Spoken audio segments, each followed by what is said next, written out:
exploring women's multiple experiences of war and peace in Sri Lanka. This program looks at women, migration, and the marriage market.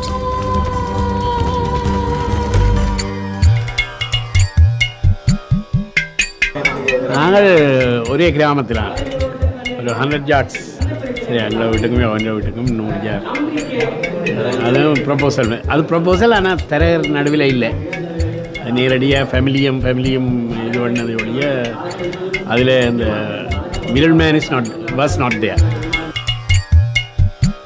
என்னோடய கசினை தான் விரும்பி தான் செய்வது. அப்போ 1968 இல்லை 1960 இல்லை அது ஒய்ஃபு பக்கத்து வீடு நெக்ஸ்ட் ஹவுஸ் 2-3 houses. அப்போ அந்த டைமில் நாங்கள் விரும்பி செய்தோம் ஊரில் ஜெஃப்னாவில். ஆனால் உண்மையாக நடந்து எங்களோட வெட்டிங் வந்து மதுரை மீனாட்சி அம்மன் டெம்பிளில் இந்தியாவில்.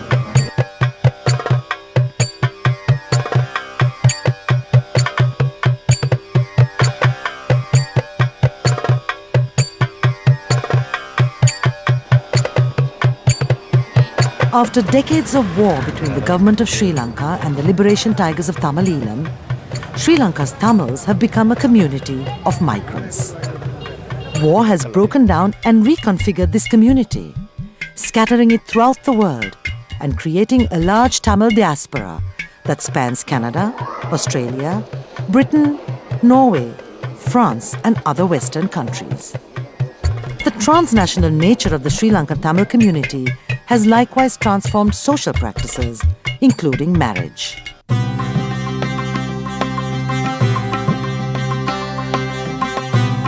கல்யாணம் ஒப்பேற்றி வைக்கிறது தான் எங்களோட நோக்கம். வயசு வந்த ஆண் பெண் தங்களுக்கு பொருத்தமான சூடிகளை தெரிஞ்செடுக்கிறதுக்குரிய அடிப்படை வசதிகளை இங்கே நாங்கள் செய்து வச்சுருக்கிறோம். எங்களோட ஒவ்வொரு ஃபைலுக்குள்ளேயும் ஒவ்வொருத்தரை பற்றிய முழுமையான விவரங்கள் இருக்குது. அதுக்கு மேலாக ஒரு ஆல்பம் ஃபோட்டோ இருக்குது. ஒருத்தர் அந்த ஃபைலை பார்த்த உடனே அவருக்கு அது பொருந்துமா இல்லையா, சரி போகுமா இல்லையா, பிடிக்குமா இல்லையான்ற விவரங்கள் எல்லாம் உடனடியாக ஒரு நொடி பொழுதில் ஒரு இமை வெட்டுற பொழுதில் அவர் தெரிஞ்சு கொள்ளக்கூடியதாக இருக்குது. இங்கே எங்கள்கிட்ட நூற்றுக்கணக்கான ஃபைல் இருக்குது. அவை வந்து அந்த ஃபைலை பார்த்து தங்களுக்கு விருப்பமானதை எடுத்ததுக்கு பிறகு நாங்கள் ஒப்பீட்டு நடவடிக்கையில் செய்வோம். ஆண் பெண்ணாக ஃபைல்ஸ் நாங்கள் ஆண் பெண்ணாக பிரித்து வச்சுருக்கிறோம். பிறகு ஒவ்வொரு ஆண் பெண் என்ற அந்த பாலடிப்படையில் இருக்கிறத நாடாக பிரிச்சிருக்குது. பிறகு அதுக்குள்ளே ஒவ்வொன்று நாடு என்று சொன்னால் UK, Australia, Canada, America, Swiss, Yemen, இப்படி நாடாக பிரிக்க, ஸ்ரீலங்கா, இப்படி நாடாக பிரிச்சிருக்கு. ஒவ்வொரு நாடையும் திரும்ப மீள 5 வயசாக வச்சிருக்கு.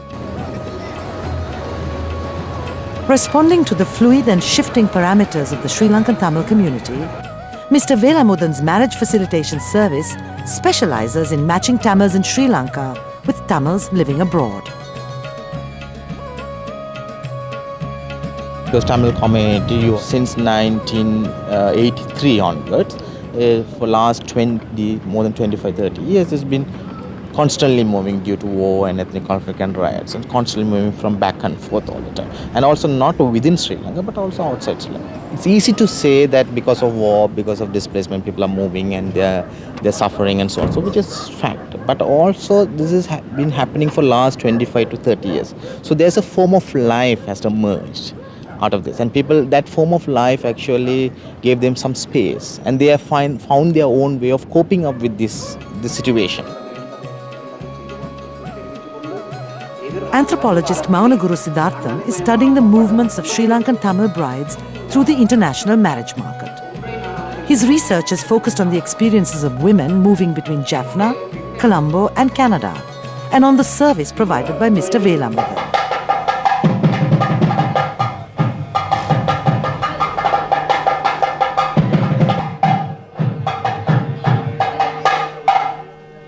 ஃபைல்ஸ் நாங்கள் ஆண் பெண்ணாக புறம்படுத்தி வச்சுருக்கு.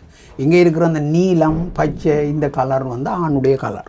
இங்கே இருக்கிற ரெட் ரோஸ் கலர் வந்து பொம்பளைனுடைய கலர். இந்த ஆண் பெண் என்ற இந்த பிரிவுகள் கூட முதல் நாடாக பிரித்து அப்புறம் 5 வயசாக இப்போ வச்சிருக்கு. இங்கே இப்போ நீங்கள் பார்த்தீங்கன்னா இந்த கீழே இருக்கிற அந்த கீழ் தட்டு முழுக்க பெண்களுடைய ஃபைல் தான். இப்போ இதில் இருக்கிற இந்த பர்பிள் கலர் வந்து 25 வயசுக்கு உட்பட்ட பொம்பளையினுடைய கலர் இந்த ஃபைல். இதில் இருந்து இதுவரை இருக்கிறது 25 வயசில் இருந்து 30 வயசு மட்டும் வரையானது. இதில் இருக்கிற மஞ்சள் கலர் வந்து இந்த மஞ்சள் என்ற அடையாளமே அதாவது வந்து இலங்கை 30 இருந்து 35 வரையான பொம்பளை என்ற அடையாளம் தான் அந்த ஜெலோ கலர். இதில் இருக்கிற ஜெலோ கலர் வந்து 30 35. இங்கே இருக்கிற ரோஸ் கலர் வந்து 35 40. இங்கே இருக்கிற இந்த நீளமான லீகல் சைஸ் இதெல்லாம் A4 சைஸ்க்கு இந்த லீகல் சைஸ் வந்து 45க்கு மேற்பட்டது.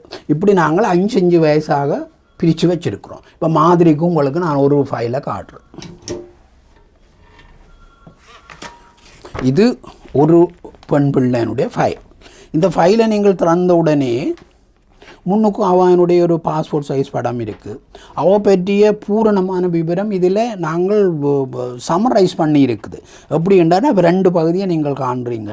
மேல் பகுதியில் அவையினுடைய பொது விவரங்கள் இருக்குது. இங்கே பாருங்க, அவனோட வயசு இருக்குது, உயரம் இருக்குது, நிறம் இருக்குது, அவனோட வடிவம் இருக்குது, அவன் என்ன எப்படியான தோற்றம் முடிய வேண்டி இருக்குது, அவனுடைய போஷண இது இருக்குது, படிப்பு இருக்குது, தொழில் இருக்குது, மற்றது அவர் எங்கே வாழுகிறார் என்ற விவரங்கள் இருக்குது. அதுக்கு மேலாக மிக சிறப்பு அம்சம் என்னென்று சொன்னால் அவருடைய எதிர்பார்ப்பு என்ன, அவர் எப்படியான ஒரு மாப்பிள்ளையை விரும்புகிறார் என்ற விவரம் இல்லை பெட்டி போட்டு ஹைலைட் பண்ணி முறையாக நாங்கள் இருக்கு. இப்போ எந்த வயசில் தனக்கு மாப்பிள்ளை வேணுமென்றது இதில் இருக்குது. இப்போ இந்த 28 வயசு பொம்பளை தனக்கு 28 33 இருந்தால் அதை தான் அவள் எதிர்பார்க்குறாள். இவன் 5'2", அவள் என்னத்தை எதிர்பார்க்குறான்னா 5'5" இருந்து 6 அடி உயரமான ஒரு மாப்பிள்ளை தான் அவள் எதிர்பார்க்குறாள். மற்றது ஸ்பெசிஃபைட் ப்ரிஃபரன்ஸ் ஒரு சிறப்பு குளமும் இதில் இருக்குது. அதாவது வந்து இவ பொதுப்படியாக தனக்கு ப்ரொஃபஷனல் வேலை செய்கிற ஒரு மாப்பிள்ளை தான் வேணும்னு இருக்குது. This bride is the interesting part of that movement. They always move from Jaffna to Colombo, then back to Jaffna, then again Colombo, then from there to Singapore, wherever, and then back and so on. So when I was speaking to one of other key informers, and she said that I want to have my own house, I want to have my own land, I want to have my own car, and I want to look after my family. And I said, okay, fine, then why do you want to go to Canada? And she says that only if I go there I can earn that much of money and have land and car, and I can look after the family. And then I said, why you should get married? You can go illegally, why should you get married? And she said, that's a safest and secured way for me to go there. And I asked her, if after marriage, if your husband doesn't allow you to have a car or won't allow you to send the money back, what would you do? And she, with a very confident voice, she said that, then I'll see.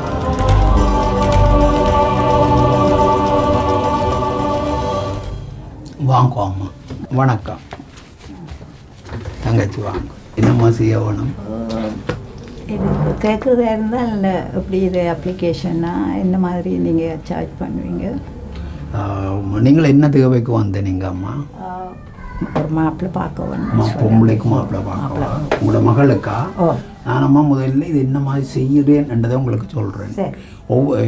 இங்கே அம்மா, Sri Lankan women move within and across borders for a variety of reasons. Forced to flee because of war, violence and political and economic instability, many women have carved out small spaces of resistance and empowerment through their movement and migrations. Marriage, education and employment abroad helps facilitate women's migrations. There are a lot of things that are implied in the situations, in the sense that marriage is the ultimatum for every Tamil women. That's how they are being socialized into. Parents want their daughters settled more than the men, the sons rather. Most of the men left Sri Lanka. So we have what you call women, a phenomenon of women getting older and not being able to be married off. So we have a term also which is referred to in the Tamil circles now as old virgins. In Tamil they call it Mudir Kanni. That is spinsters who are not married. So we have a category of women now in Sri Lanka among the Tamil community where they have passed the age of 35-40 but remaining unmarried. This has caused a tremendous concern for the society at large as well as for individual families. One could see the agency that's coming out of this thing and how women uses this thing also to mobilize themselves and to find spaces within that overarching structures. They navigate through such problems, let me put it that way, or they navigate through the states or through embassies and airports and so on and so forth. So that's one part of it. And also the other part of it also is again, when you see these embassies, asylum seeking office, airports are becoming checkpoints for them. ஒவ்வொருத்தருக்கும் தனித்தனி file இருக்குது. அந்த ஃபைலுக்குள்ள அவை பற்றிய பரிபூர்ணமான விவரங்கள் இருக்குது. நான் உங்களுக்கு இதில் உங்களோட ரெஃபரன்ஸ் நம்பர் பிரகடத்திடுவேன். என்னோட தொடர்பு கொள்ளும் பொழுது அப்பொழுது நீங்கள் ரெஃபரன்ஸ் நம்பரை தான் சொல்லணும், வேறு ஒன்றும் சொல்ல தேவையில்லை. விவரங்களுக்கு மேலாக அவன் சாதா குறிப்பு இருக்குது, பட் அவன் படிப்புக்கு அவன் சர்டிஃபிகேட்டுக்கு ஃபோட்டோ காப்பி இருக்குது. அதோட அது மட்டும் இல்லாமல் ஒரு ஆல்பம் ஃபோட்டோ இருக்குது. அதை விட அதுக்கு எல்லாத்தையும் விட மேலாக இது சாதக ரீதியாகவும் சோதர ரீதியாகவும் பொருந்துமோ அல்லவோன்ற அட்டவணைகள், டேபிள்ஸ் அண்ட் டேபிலேஷன்ஸ் இதில் டேபிலேட் பண்ணி எல்லாம் அட்டவணைப்படுத்தப்பட்டு இருக்காமா. இதில் இருக்கிற ஒவ்வொரு கேள்விக்கும் நீங்கள் மறுமொழி எழுத வேணும். மற்றது பாக்ஸ் போட்டு இருந்தால் ஓமெண்டா டிக் பண்ண வேணும், இல்லாட்டி க்ராஸ் பண்ணி விட்டால் சரி. இது இப்போ உங்களுக்கு 2 மொழியிலும் இருக்குது, ஆங்கிலத்திலும் இருக்குது, தமிழிலும் இருக்குது. இப்போ நீங்கள் லேசாக வாசித்து விளங்கக்கூடியதாக இருக்குது. Whether it's matchmaking or migration, documentation has become an important part of the process. Embassies, visa processing centers, ticketing offices and airports have become virtual checkpoints, policing the borders of the increasingly protectionist anti-immigration regimes of the West. Certificates, medical reports, police reports, telephone bills, photographs and personal letters all serve as proof of a so-called legitimate marriage. Failure to produce such proof may result in the rejection of the visa application. And then they have to also produce their personal letters to each other to show that they are in constant love. So it's very interesting. So it was very interesting the way in which these documents get produced in these places. And for example, this woman was telling me after she has produced all these things, the visa got suspended for some time, and I asked her why, and she said that that particular visa officer asked her whether did you give a dowry, and she said no. So then she said then the visa officer asked why, and she said we don't believe in dowry, and he said in a traditional Tamil marriage the bride's supposed to give a dowry and you didn't give a dowry, so there's something wrong here. So she said no, we are not going to give a visa because you didn't give a dowry.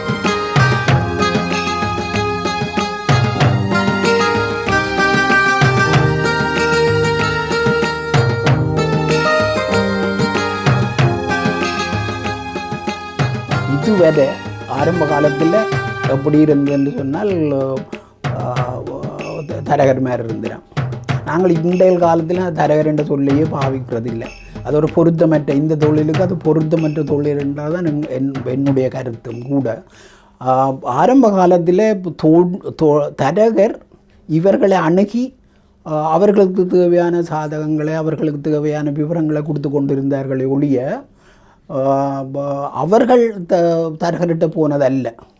2ஆம் கட்டத்தில் இது எப்படி நடந்தது என்று சொன்னால், office ஆரம்பித்து அந்த ஆஃபீஸுக்கு இவர்கள் போய் விவரங்கள் அறிஞ்சு தங்களுக்கு பொருத்தமானது எடுக்கக்கூடியதை எடுத்துக்கொண்டு வந்த ஒரு காலகட்டத்தை கடந்து இன்றைக்கு நாங்கள் இன்னும் முன்னேற்றமாக முற்போக்காக ஒரு விஞ்ஞானபூர்வமான நவீன வடிவத்தில் அவர்களே லேசாக எடுக்கக்கூடியதும் அவர்கள் எதிர்பார்க்குற எல்லா தகவலையும் உள்ளடக்கினது தான் இந்த வித்தியாசம், அடிப்படை வித்தியாசம். வாடிக்கைன்னு நீங்கள் சொல்லிக்கல எங்கள்கிட்ட இப்போ இன்றைக்கு இது கூடும் குறையும் இருந்தால் போல எங்களுக்கு ஒரு பெருவாரி வரும், பெருவாரி இல்லாமல் போகும். நீங்கள் இண்டையில் நிலையில் நட 1150 ஃபைல்ஸுக்கு மேலாக இருக்குது.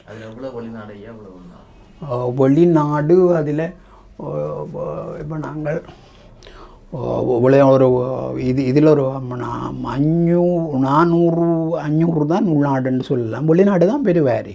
I have my great doubts that because of the patriarchal relationships embedded in this marriage brokerage, they want is this girl married off. Whether it is the parent, whether it's the community, or whether it is society, to have an unmarried girl in the family is a stigma. A stigma the parents want to erase and the relations want to get rid of.